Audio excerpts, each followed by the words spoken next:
I'm not done with you. Go up, because we're about to unpack this disaster. And welcome to After the Scream podcast. My name's Chris, the independent filmmaker. I'm Jess, the non-independent filmmaker. That's right. And what do we do? We review horror movies, and we also do interviews with creatives in the horror space or the horror genre. What are we reviewing? We are reviewing Five Nights of Freddy 2. That's right. Yeah. Yes. So we just saw this the other day, and we are ready to give you the review. Mm-hmm. Now, we really liked the first one, right? Yeah, we enjoyed the first one a lot. We just can't remember if we saw it at home or at the theater. I don't remember either. Oh, that's because it came out 2 years ago. It came out 2 years ago, and it came out on Peacock and streaming in the theater at the same time. Yeah. So we might have seen it on Peacock. We might have, yeah. But that one, it did have mixed reviews, but I liked it overall. It was fun. It was a great time. A good introduction into the world. Told the story well. Yeah, and especially if you didn't play the game, I felt like I was on board real fast. But we do have a disclaimer. We kind of said that just a second ago, but we don't play the game. The video. Yeah. The video game. We haven't played the video game. All right. So you want to know what it's about, right? Well, yeah. I mean, I kind of know. They don't know, though. You might know what it's about, but I was the one sitting next to you in the theater, remember? I do remember that. So this takes place a year after the other film takes place. The former security guard, played by Josh Hutcherson, and Vanessa, played by Elizabeth Lale. Lale, yes. We're saying that correctly. Yes. And so they were both trying to protect Abby from all those horrors that happened at Five Nights on the original film from Abby. But Abby is really missing her friends because she connected so closely with Freddy, Bonnie, Foxy, and Chica. And she's having a hard time making friends at her school. So she just has this deep connection and yearning to go back. And yeah, she's like this outcast. So it was funny because one of the kids in the school just says, "Hey, why don't you go back there?" Because she's in this robotics class. Yeah. So they were like, "Hey, why don't you just go back and see your friends? See your friends and see if you can fix them." So of course, Abby sneaks out in the middle of the night and goes there. Well, she goes back to the original. And yeah, she ends up at the original one, which is super cool because I didn't realize there was more than one. Yeah, I didn't either. But then she picks up. Hard for me to say. Yeah. This is cool, like old speak and spell kind of thing. At the first one, though. At the first one. Yeah. And then she begins to start communicating with Chica through the speak and spell, and she gets Abby to go back there, does some things to get the animatronics to be able to get out of Five Nights of Freddy's Pizzeria, and then all chaos ensues as the animatronics escape the pizzeria, and then a secret person comes back into Vanessa's life that kind of turns everything upside down as well. And Josh and Vanessa and Abby are forced to take on the animatronics and get them back again. Yeah. And some other ones, the withered ones as well. Yeah. It's a lot. Yeah. It's a lot of animatronics. A lot of animatronics, yes. So that's basically the story. And we did talk about Mike, Abby, and Vanessa, obviously. So, but we also have a couple other people that are in it that are big people. Yeah. So we have Matthew Lillard that was in the original. He is the Yellow Rabbit, where I don't think we're giving anyone away if you've already seen the first one or played the game or know the lore or any of those other things. or. He's in this, but he's we'll talk about that in the what didn't work well as well for me. Yeah. We have Skeet Ulrich that's in it as well. We'll talk about how much he's in it. But I love the two of them are back together on screen again. And it's cool that they're back again since Scream, which is one of my favorite movies back in the day. And then we have McKenna Grace. She plays Lisa. She's one of those, she's another side story about these paranormal activity people that kind of go into the Five Nights of Freddy, and then stuff happens, which is not good for that whole group. Doesn't go very well for them. So be careful for you paranormal activity people out there. But that's McKenna Grace. She was in Ghostbusters. Yeah. She was one of the main characters in Ghostbusters. Had no clue. Didn't even recognize her. Because she is looks completely different than in the Ghostbusters film. We have Wayne Knight. Wayne Knight's been around since for years. Didn't he play in Jurassic Park? In Jurassic Park and all that stuff. We'll talk about. He played Mr. Berg. He was the robotics teacher. And then of course we get Emma Tammy. She comes back as the director. She directed the first one, and she's back Oh, my mic's right there. She comes back as the director in this second one. All right. So before we move on to what we liked about this movie, please comment and like and subscribe. Hit that like button, hit that subscribe button. We appreciate all that. It really helps the channel out, helps the algorithm out, and it just makes us feel happy. Yeah. Yeah. And we'll comment. And please, on this comment, how about what movie you've liked that's gone from a game into a movie or TV show? Because now it's such a big thing now. Yeah. Games are becoming movies. So please let us know what you liked going from game to movie. Let's go on to what worked. Well, yeah. Okay, I do have a few, Okay. but that's it. Do you want to go first? You want me to go first? Well, I was starting off. Go ahead. I only cared really for a few of the actors acting.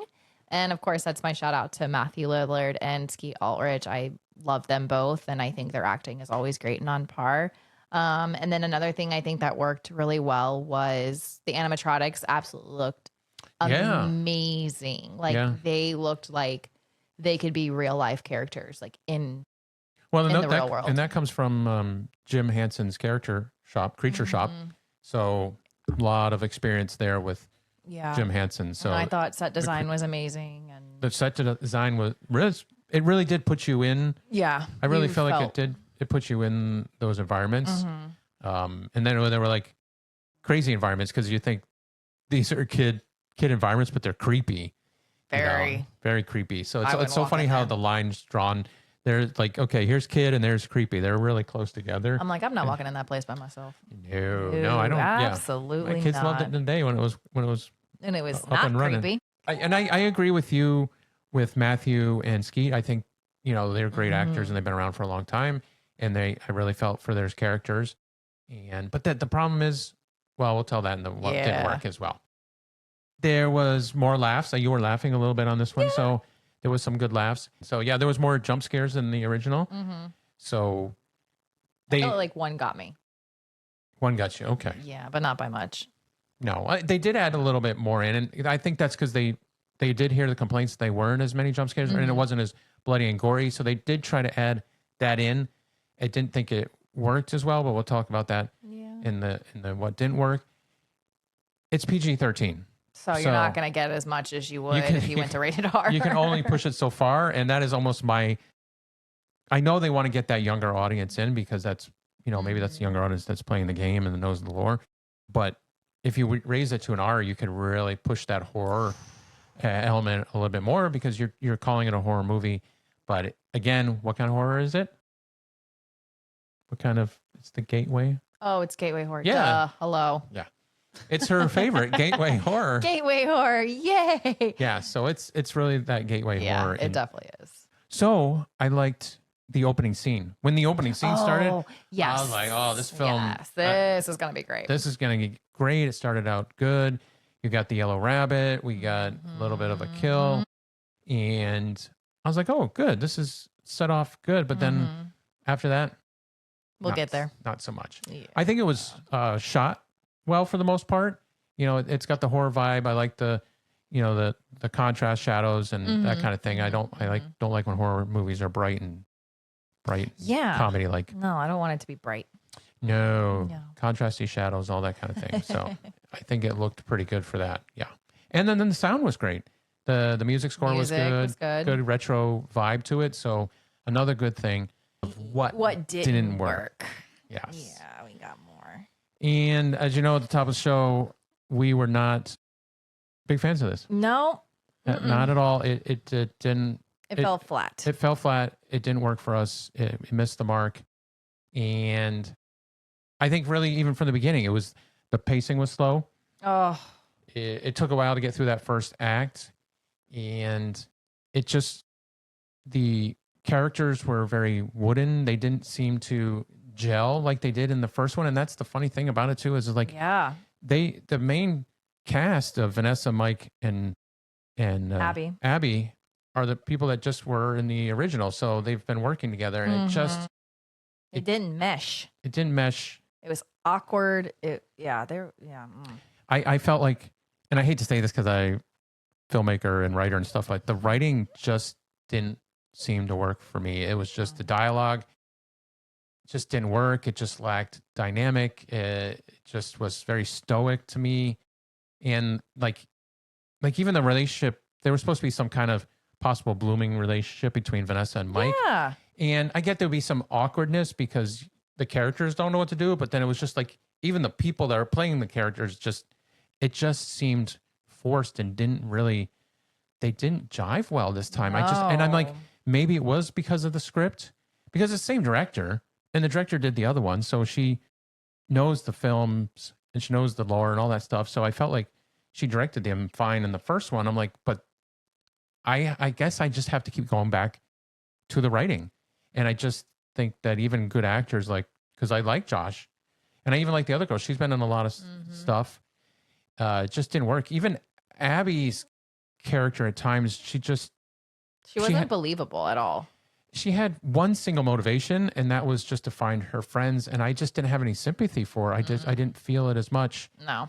Throughout the one. They just fell flat, and the characters just felt like they were moping through the Moping through the movie. moping through the movie. And I've heard other people say this too. It's just like I get it, because if you're a fan of the game, you're hating this review of us. You're just hating us right now. You're fuming about this. I felt like this. It was written to get the animatronics out. So it's just like in the middle, blah, blah, blah, blah, blah, animatronics, blah, blah, blah, blah, blah, animatronics. I think it was just. And too many animatronics. I was so confused. Well, we're confused because we don't know the lore in the video game. Yeah. About the older ones, the withering ones that are weathered away, and then the different ones that are shiny and all like that. So. And then the busted up ones from the first movie. Oh, That's what I was saying. It was a lot. Yeah, I just wasn't connected to the characters, and like I said, with the writing, I bash anything because this guy's got a film in the theater. Do I? Not yet. So the thing is, and I've seen this before, and I want to bring up, and I want to see what you think because you've watched The Godfather. Yeah. I arguably the best movie ever made, but the writer who wrote the book, Mario, I can't think of his last name. Oh, I can't either. They tried to get him to write the screenplay, and it just wasn't working. So they had to bring in, oh my God, Francis Coppola. Francis Ford Coppola. Coppola. They had to bring him in, and they wrote it together. So I'm like, why? Which we have a masterpiece. Yeah. So why didn't we bring another writer in? I mean, and again, they might have, because not every writer that writes on a project gets credited. So maybe they did bring other writers in, but I just feel like there should have been another writer. And if they wrote significantly, maybe they would have been credited on here, because I just feel like if you wrote it, I think it suffered from the writing and the acting. Yeah. Which I guess it all flows, but it all flows. And I'm like, I mean, you can have your side of it. Maybe it's just the acting sucked, or it just sucked because the writing was, I don't know. It didn't flow well. There wasn't a storyline, and that's why I say I like the other one better. But other people are like, well, that one, are like, it's okay. But I was like, it had a story. It made sense. It was a movie, and we're doing movie reviews, right? Right? Yeah, we're doing movie right. reviews. As far as I know. So we have to review this as a movie. And so we're taking it and looking at it and breaking it down as a movie, and other people, because right now, as we speak, it's 89% on Rotten Tomatoes for audience side. And people are going to be like, well, I just excited to see the characters and the lore and all this stuff, and they don't care about plot or everything, but we're reviewing it as a movie. So we have to review it as they made it a movie. They turned it into a movie, make a movie, service the fans. Yeah, 2 years to do it. Service the fans, but make a proper movie, to me. Yeah. And I feel like that's where like you lost a lot of like your audience, even though the critic or like the what was it, Rotten Tomatoes or whatever said it had a higher thing, but it's like, well, that's for the audience side. Oh, for the audience. But it's like you're losing the rest of the people that aren't gamers, don't know the lore. It's like you made the video game. You made the movie more for the video gamers than you did for the just everybody to understand. And that might have been their intention. I don't know. We haven't talked to the writer. We didn't talk to the director. We didn't talk to Jason Blum. Unfortunately. If you want to talk to us. We'd love to talk to you. That's right. We love to talk. Because that's the other thing too, is I still love Blumhouse. I'm a huge fan of it. It's your favorite. Yeah, it's my favorite. I would love to work for Blumhouse if you're listening. Please hire him. But they missed the mark, and they've missed the mark. And then, like, as a filmmaker, I know not every film is going to connect, and I get it. So, and they've made so many films, and their list is always extensive, and they're very fast and shoot a lot throughout the year. So, not everything's going to not everything's going to hit the mark. So, I understand that. So, that's why I like to say what worked and what didn't work, because to me, it's like there's some good parts of the film, but some of it just didn't work for us.